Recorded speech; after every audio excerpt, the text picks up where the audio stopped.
बिस्मिल्लाहिर्रहमानिर्रहीम। अस्सलाम वालेकुम नाज़रीन, मैं हूँ आपका मेज़बान गिलन सबे और आप देख रहे हैं प्रोग्राम रमज़ान की शान। नाज़रीन, इस वक्त हम AM न्यूज़ के लाइव स्टूडियो में मौजूद हैं। आज हमारे साथ जो शख्सियत मौजूद हैं, सियासी समाजी शख्सियत हैं, सहाफ़ी शख्सियत भी हैं। हमारे साथ मौजूद हैं कारी सईदुर रहमान बलोच साहब, जो कि किसी भी तारफ़ के मुताज नहीं। आज उन्होंने हमें टाइम दिया। अस्सलाम वालेकुम सर, क्या हाल है आपका?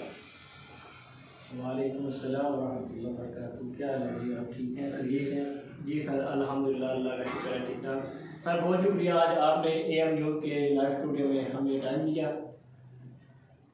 जज़ाकल्लाह जी, ये तो आपकी मेहरबानी है कि आपने यहाँ पे अवाम उन्नास से मुखातब होने का मुझे मौका दिया है कि रमज़ानुल करीम के हवाले से गुज़ारिशात जो हैं वो अवाम उन्नास तक पहुँच जाएँ और कुछ मसाइल और कुछ गलतियाँ जो लोग रमज़ान के महीने में करते हैं उनसे लोगों को आगाही मिल जाए। ऐसे प्रोग्राम होना चाहिए।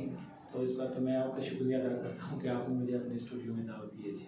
अच्छा सर जी, पहला सवाल कारी साहब आपसे ये है कि कुछ लोग जो है वो रोज़ा तो रख लेते हैं, लेकिन उन्हें इस चीज़ का पता नहीं कि रोज़ा रख कर उसमें क्या वो बनी है।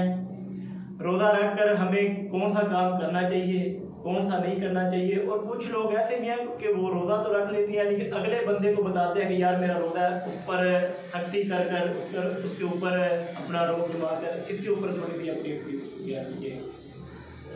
बड़ा ज़बरदस्त आपने सवाल किया है। बदकिस्मती से जो हम जिस मुआशरे में रह रहे हैं ना, अब तो यहाँ की जो इबादत हैं बेशक वो एक फ़ैशन का दर्जा इख्तियार कर गई है। लोग हज पे जा रहे हैं, उम्रा पे जा रहे हैं, अफ्तारियाँ करवा रहे हैं, सहरियों का इंतज़ाम है। सब के अंदर ना अजीब सी कैफियत है कि लोग नेकी से कहीं ज़्यादा अपनी ज़ात को आगे रखते हैं कि हमारी ज़ात लोगों में मुतारफ़ हो जाए। जैसा कि आपने सवाल किया है कि बहुत से लोग हैं जो रोज़ा तो रख लेते हैं, लेकिन उन्हें रोज़े के मसाइल के बारे में इल्म नहीं है। लोग ये समझते हैं कि सिर्फ सुबह से लेकर शाम तक हमने खाना पीना कुछ नहीं है तो हम रोज़े से हैं। आपके सवाल की ना जो आपने सवाल किया उसकी दो शक्लें हैं। एक तो सवाल आपका यह है कि लोग रोज़े के मसाइल से वाकिफ़ नहीं है, और दूसरी जो चीज़ आपने जिक्र किया वो ये कि कुछ लोग रोज़ा तो रख लेते हैं, खामन ने मिसाल के तौर पर घर में रोज़ा रखा है तो उसका एहसान उसने बीवी पे चढ़ाया कि मैंने दिन भर में रोज़ा रखा है, तुमने ये क्यों नहीं किया, तुमने वो क्यों नहीं किया। या घर में बीवी ने रोज़ा रख लिया तो वो खामन कहते मैं तो इफ्तारी भी नहीं बनाऊँगी, मैं तो ये नहीं करूँगी, मैं रोज़े से हूँ। बच्चों ने रोज़ा रखा होता है, वो कहते हैं कि हम रोज़े से हैं। भाई आप रोज़े से किसके लिए हैं? अल्लाह के लिए। जब आप अल्लाह के लिए हैं तो रोज़े का मतलब सिर्फ भूखा और प्यासा रहना थोड़ी है, बल्कि रोज़े का जो बुनियादी मकसद है वो ये है कि इंसान अपनी ख्वाहिशात में वो चीज़ें जो उसके मन में आती हैं, गलत देखना वो छोड़ दे, गलत सुनना वो छोड़ दे, गलत बोलना वो छोड़ दे, गलत तमाम ऐसी एक्टिविटीज़ जो कि रॉन्ग उनसे वो बाज आ जाए। न सिर्फ ये कि भूखा और प्यासा रहे।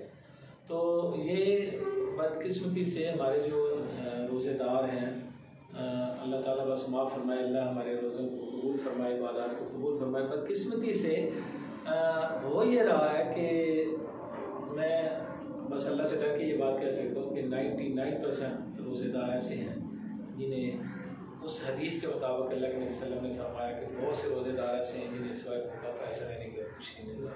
शायद वही हैं, कहीं बदकिस्मती से हम भी उनमें शामिल ना हों। बस अल्लाह ताला से दुआ है कि जैसी तैसी है अल्लाह ताला हमारी इबादत को कबूल फरमाए। जी अच्छा कारी साहब, एक और सवाल है आपसे कि रोज़ा रख कर जो तरावी है वो कितनी ज़रूरी है? अच्छा, नमाज तरावी जो है ना ये रोज़े के लिए शर्त नहीं है। सबसे पहले तो ये कन्फर्म होना चाहिए। इसे क़ियामुल लैल में शामिल किया गया है और इसके बारे में बहुत से इख्तिलाफ़ात हैं। अब तो एक वो नया फितना निकल आया गांधी के नाम से, वो तो उन्होंने तो बिल्कुल इसका इनकार कर दिया कि यह ही कोई नहीं है। पहले हम झगड़ते थे कि ये 8 हैं या 20 हैं, और फिर हम इसमें चले गए कि जी अब वो एक नया फितना आ रहा है।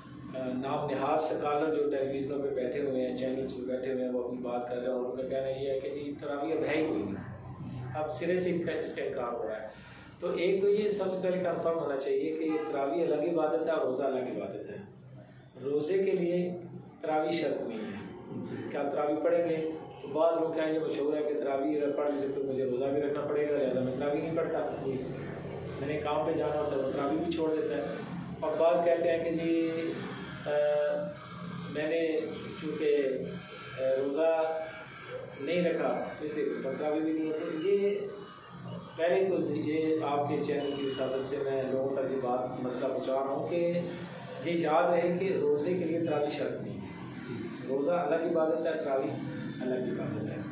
और इन दोनों इबादतों के मतलब नबी वसल्लम ने फरमाया कि जिसने रोज़ा रखा मन सामा रमज़ान ईमानन व एहतिसाबन गुफ़िर लहू मा तक़द्दम मिन ज़ंबिही, कि जिसने अपना एहतिसाब करके अल्लाह की रज़ा के लिए रोज़ा रखा उसने उसके पिछले सारे गुनाह अल्लाह ताला माफ़ फरमा देते हैं। फिर इसी तरह ये तरावी के मतलब क़याम लैल के मतलब कहा गया कि मन कामा रमज़ान ईमानन, कि जो बंदा अपने रमज़ान में एहतिसाब के साथ अल्लाह के कुरान को सुनने के लिए क़याम लैल में खड़ा हुआ उसको अल्लाह तबारक व तआला ने उसके सारे गुनाह माफ़ कर दिए। तो ये दो अलग अलग बातें हैं। तो इन शार्ट ये कि हमें ये देखना है कि जो नमाज तरावी हमारे मरकज़ इस्लाम बैतुल्लाह शरीफ में या मस्जिद नबवी शरीफ में अदा हो रही हैं तो हमें उनको फॉलो करना है कि वहाँ पे क्या हो रहा है और किस तरीके से हो रहा है। तो वहाँ पर 20 रकात नमाज तरावी जो है वो पढ़ी जा रही है। तो ये मरकज़ इस्लाम है। अगर हम अपने मरकज़ से कट जाएंगे तो जो कौम भी अपने मरकज़ से कट जाती है उसका नाम शामिल है। ठीक है माशाल्लाह। अच्छा कारी साहब, एक और बात है कि जो सहरी है, अगर सहरी ना की जाए तो क्या रोज़ा हो जाता है? सुनने में है कि सहरी सुन्नत भी है और इबादत भी है।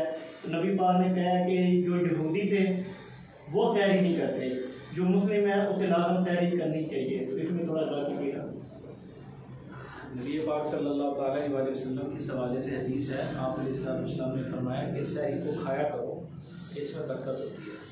और मैं तो जो आज का दुरूस दे रहा हूँ या खुतबा जुमा में जो मैंने गुजारिश की है तो मैंने लोगों से कहा है कि आपके नबी ने, मेरे और आपके प्यारे नबी सल्लल्लाहु अलैहि वसल्लम ने ये कहा कि इस खाने में बरकत है जो सहरी का होता है।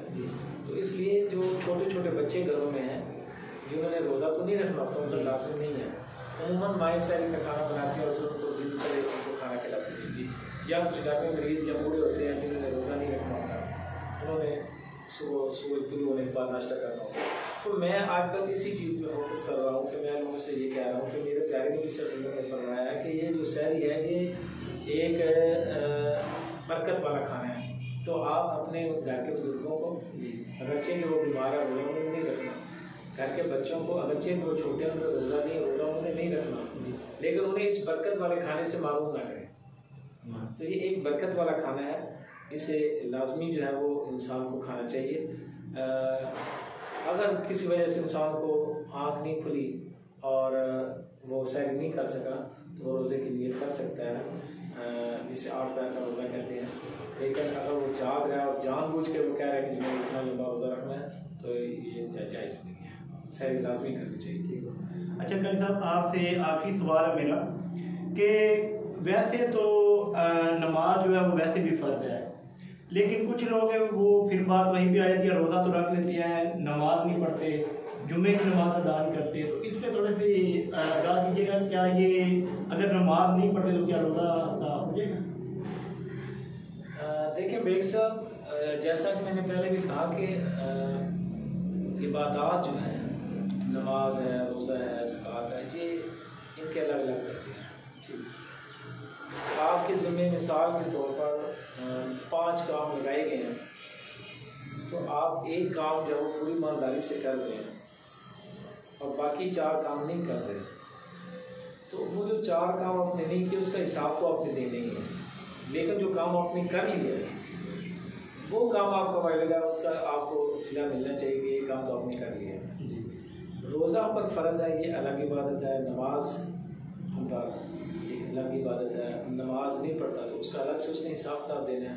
लेकिन अगर कोई रोज़ा रख लेता है तो यकीनन अल्लाह की रहमत उसे अपनी रहमत उसे मालूम नहीं करती और उसके ज़िम्मे जो रोज़े का फ़र्ज़ होता है वो अदा हो जाता है। अगर नमाज नहीं पढ़ी तो अलग गुनाह है, उसका अलग से उसने हिसाब देना है। ज़कात उस पर फ़र्ज़ थी, उसने ज़कात नहीं दी तो उसका उसने अलग से हिसाब किताब देना है। अदरवाइज जो अमल आपने कर लिया, जो नेकी आपने कर ली, वो गनीमत है। तो इसलिए आपके चैनल की विसादत से मैं भी आपकी बात अर्ज कर दूँ कि कभी भी किसी गुनाह को छोटा समझ के ना करें और कभी भी किसी नेकी को छोटी समझ के ना छोड़ें। ये छोटी नेकी है, इससे मुझे क्या हासिल होगा, ये छोटा सा गुनाह है, इससे मेरा क्या नुकसान होगा। याद रखिए कहीं यही ना हो कि ये छोटा गुनाह आपके लिए वाले जान बन जाए और ये एक छोटी सी नेकी आपके लिए क़यामत के दिन जन्नत में जाने का सबब बने। बहुत शुक्रिया जी, आपने अपने चैनल में बहुत शुक्रिया आपका भाई साहब, आपने हमें टाइम दिया। ये जी हमारे साथ मौजूद थे साहबजादा कारी सईद रहमान बलोई साहब, जिन्होंने बताया कि रमज़ान की क्या शान है। और बंद हो चारों काट दे, कर दे इशारा, मैं ना करना इशारा।